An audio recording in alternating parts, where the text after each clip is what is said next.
Hey guys, so funny story. I read all of chapter 6 and realized I wasn't recording, and y'all missed a lot of cute action with Doja, but she is asleep now because I just took her out. So, anyways, the perfect babysitter. The next morning, Sheila cornered my mother on the porch. She had the brilliant idea that she should babysit Fudge and that Mom should pay her. "Look at it this way, Mrs. Hatcher," Sheila said, making her case. "You're always worrying about him, right? You never know what he might do. And this is supposed to be your vacation. Wouldn't it be nice if you could relax?" "Remember the last time Sheila babysat Fudge?" I told Mom. "Remember how he lost his 2 front teeth trying to fly off the monkey bars?"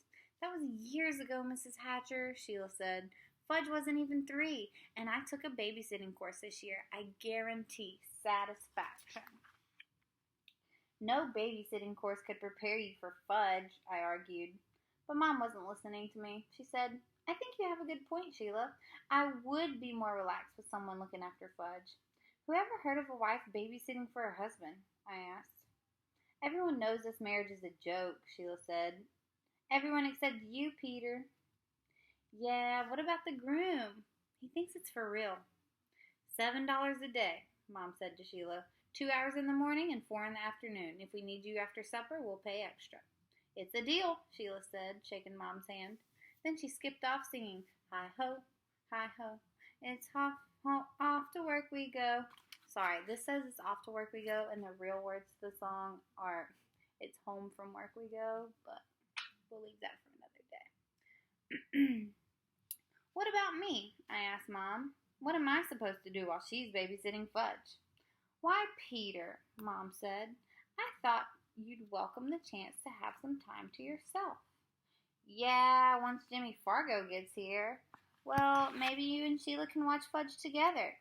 "Together?" "Yes, together. And you'll pay me too?" "I'm paying $7 a day," Mom said. "I don't care how you split it." But Sheila wasn't interested in sharing her salary with me. "It was my idea," she said. Why should I give up half my money?" "Because he's too much for one person to handle." "I can handle anything, Peter. I'm a very responsible person." She turned away from me and called, "Fudgy, where are you?" "Up here, honey," Fudge called back in his best husband voice. He was sitting on a branch in the swing tree. "What are you doing up there?" Sheila asked, standing under him. "Resting," Fudge said. "A bird always rests after breakfast." Oh, excuse me. "I've got news for you," I told him. "You're not a bird." "I'm practicing for when I grow up," he said. "You're not going to be a bird when you grow up," I reminded him. "I know I'm not going to be a bird," he said, swinging his feet. "I'm going to be a bird breather." "What's a bird breather?" Sheila asked. "Somebody who breathes for birds." "I never heard of that," Sheila said. "People don't breathe for birds." "That's how much you know." Sheila looked at me. "He means a bird breeder," I said. Without me around, she'll never understand him. "Oh, a bird breeder," Sheila said. "That makes more sense." "What makes more sense?" Fudge asked. "Being a bird breeder," Sheila said. "What's a breeder?" Fudge asked. "Someone who breeds birds and animals," Sheila said. "What's breeds?" Sheila looked at me again. "You want to be in charge," I said. "You answer his questions." "It's someone who raises animals," Sheila explained. "Like a dog breeder raises dogs, and a cat breeder raises cats, and a bird breeder raises birds." "And a baby breeder raises babies?" Fudge asked. "Not exactly," Sheila told him. "Parents raise babies." "How come baby breeders don't raise babies?" "I don't know," Sheila said. "It just doesn't work that way." I started to laugh. Just wait till she finds out how many questions he asks a day. "Now come down from that tree," Sheila told Fudge. "No." "Very well," she said, sounding exactly like our 5th-grade teacher. She marched off toward the garage and came back with a 10-foot ladder. Just as she got it to the tree, Fudge scrambled down, fast as a squirrel. "Ha ha," he sang. "Fooled you, didn't I?" Sheila put her hands on his shoulders and her face right up close to his. "Now listen to me, Fudge Hatcher. I made a deal with your mother. I'm going to be your babysitter, and you're—" Sheila, he didn't wait for her to finish. I thought you were going to be my wife. First, I'm going to be your babysitter, she said, and if that works out, we'll talk about the wedding. After lunch, everyone went off to their afternoon activities, just like a summer camp. Libby went to work at Ickles Ice Cream Parlor. Grandma and Buzzy Sr. went for a hike in Acadia National Park. Mom and Dad took Tootsie to the pond to see the ducks. The Tubmans went to visit friends, and Sheila took Fudge down to the beach. So for once, there was no one around to bother me, no one to ask dumb questions. This is the life, I thought, as I stretched out in the hammock in the backyard. I can do anything I feel like doing now. I can finish my Gary Paulson book or ride my bicycle out to the lighthouse. I looked over at Turtle, who was sleeping in the sun. I could tell he was having a dream by the way his legs and tail twitched. I thought about taking him for a walk. He could use the exercise. Since we got here, he's been sleeping a lot. A walk to the beach would do him good. I jumped up and called, "Come on, boy, let's go have some fun." Turtle opened his eyes and looked at me. He yawned. "Don't you want to go back to the beach?" I asked.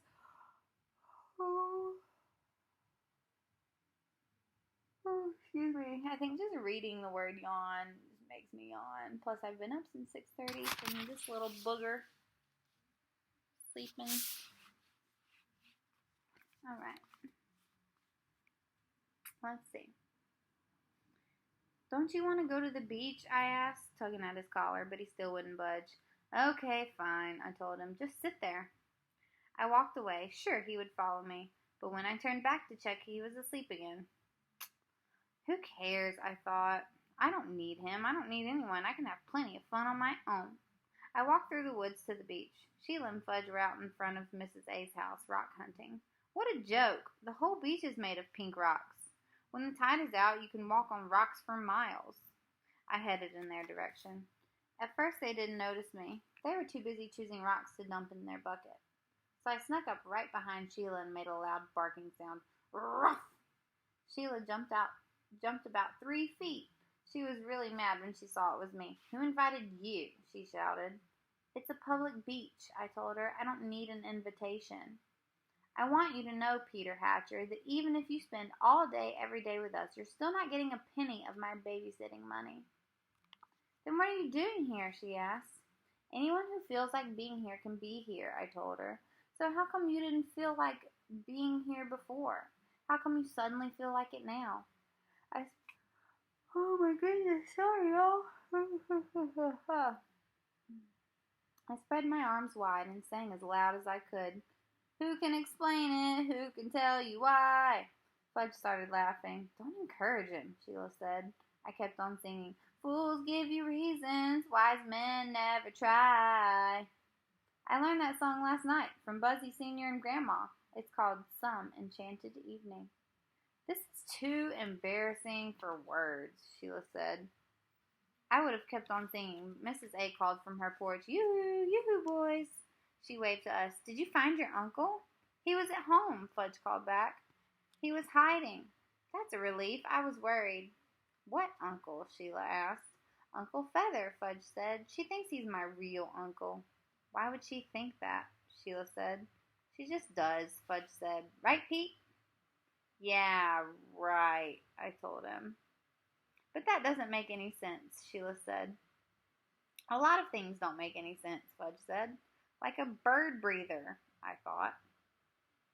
"Yoo-hoo!" Mrs. A called again. "Come up and have a snack. Mitzi's here." Fudge took off and Sheila panicked. "Wait for me, Fudgy," she called. She tried to lift the bucket, but the perfect babysitter hadn't stopped to think about how much rocks weigh. "Want some help?" I asked. "I don't need your help." She dumped all the rocks out of the bucket and turned it upside down over them. "Worried someone's going to steal your rocks," I said. "These rocks are special." "Oh, I guess I didn't notice since there's about 2 zillion more exactly like them." "You're hopeless, Peter, really hopeless."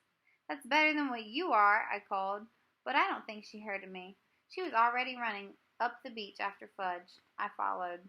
Not that I wasn't perfectly happy on my own, but why miss out on one of Mrs. A's snacks? Chapter 7, The Best News of the Century. Uh-oh. Wonder what's going to happen.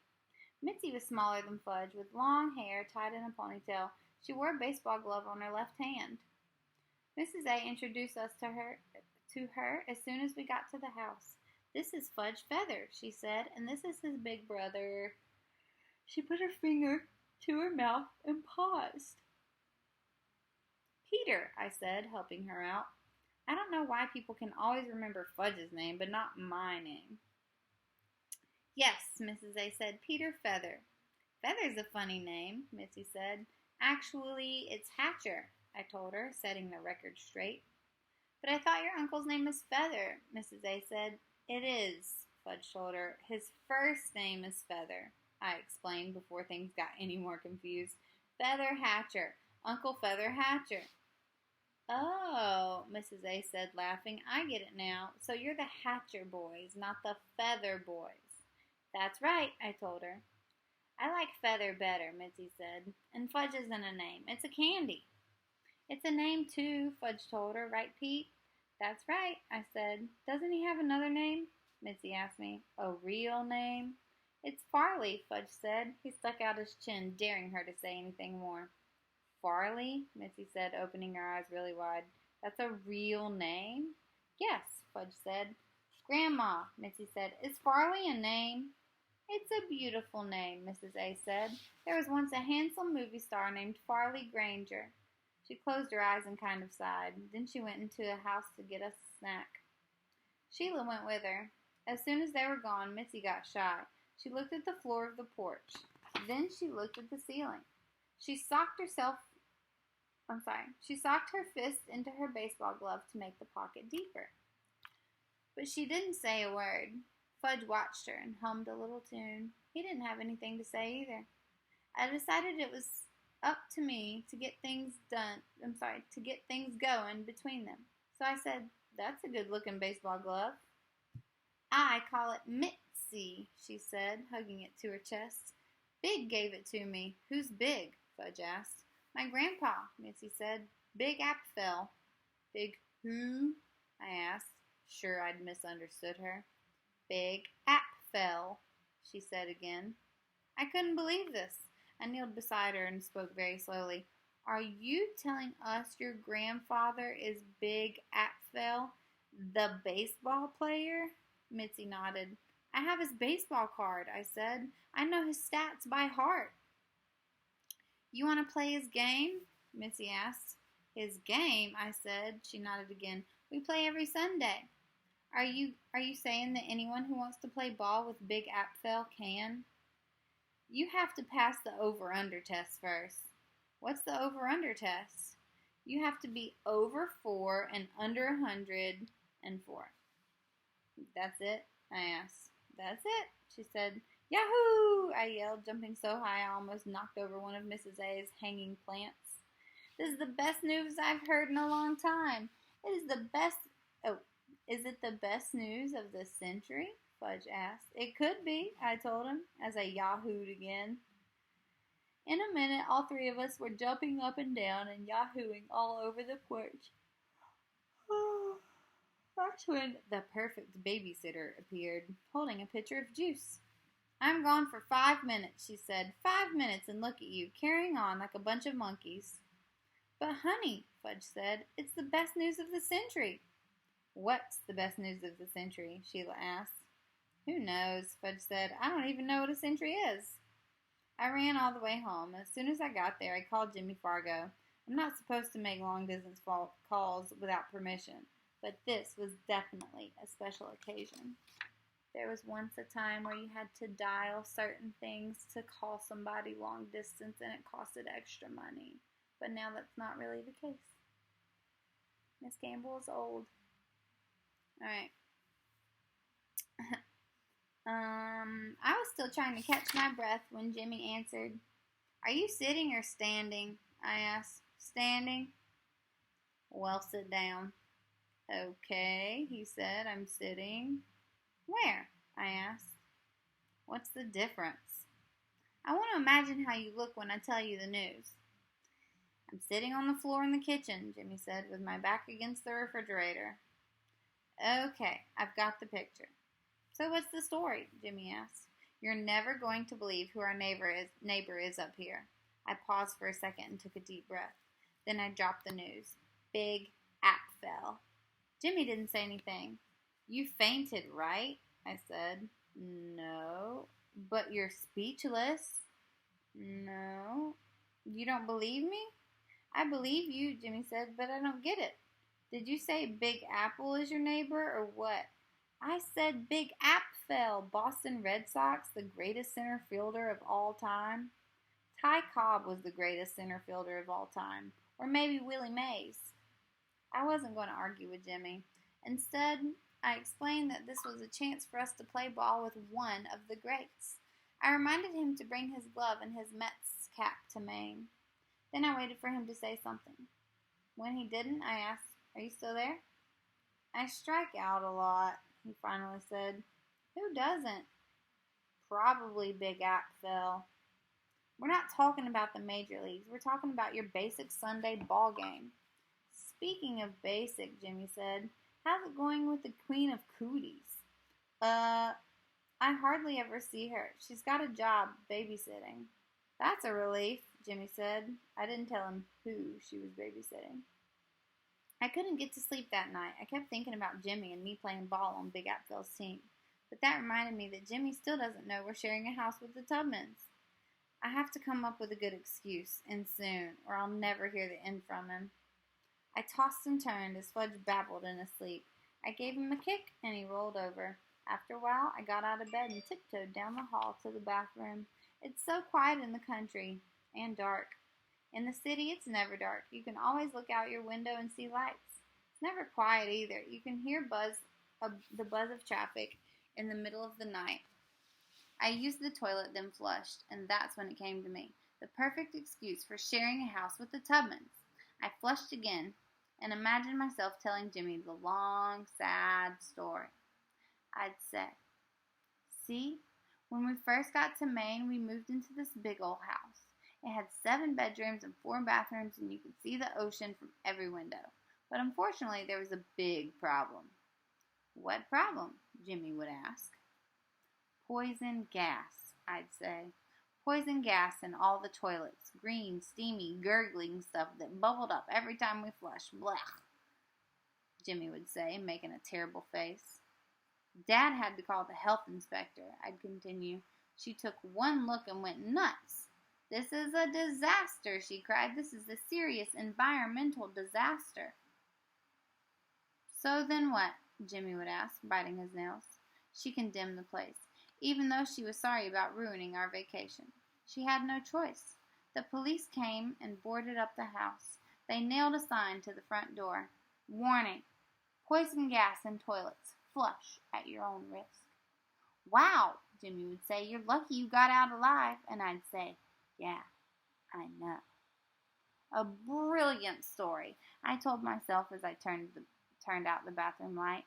Jimmy's very big on environmental issues. He's got posters all over his room. Save the whales, save the dolphins, save the rainforest. So he'll understand that the Tubmans were just trying to save our vacation when they let us share their house. I went back to my room and got into bed. This time, I had no trouble falling asleep. All right, guys. Until tomorrow.